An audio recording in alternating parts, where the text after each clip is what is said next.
Welcome to Bible in Context. In this series, we explore the historical and cultural backgrounds that shape the Bible so we can understand it more deeply. For our very first episode, we are re-stepping into the world of ancient Babylon, a place that looms large in the story of Israel.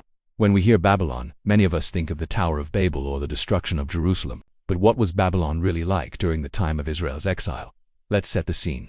Around 586 BC, the Babylonian Empire, under King Nebuchadnezzar, conquered Jerusalem, destroyed the temple, and carried thousands of Israelites into exile.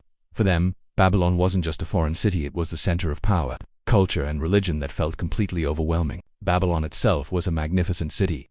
Ancient records describe massive walls, grand palaces, and the famous Ishtar Gate, decorated with bright blue tiles and images of lions and dragons. The city was organized, wealthy, and full of life, with bustling markets and skilled artisans. For exiled Israelites who had come from a smaller war-torn nation, Babylon's scale would have been both impressive and intimidating. Religiously, Babylon was a land of many gods.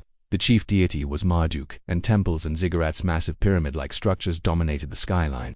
Daily life revolved around rituals, sacrifices, and festivals to honor these gods. For faithful Jews, this raised enormous challenges. How could they remain loyal to the one true God while living in a culture so saturated with idolatry?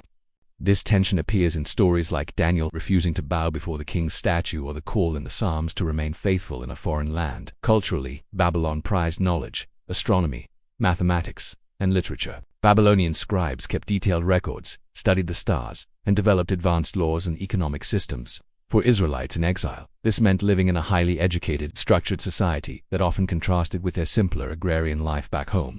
And yet, the exile in Babylon shaped Israel's faith in profound ways. Without the temple, they focused more on the scriptures, prayer, and community gatherings. Many scholars believe the synagogue system began in this period.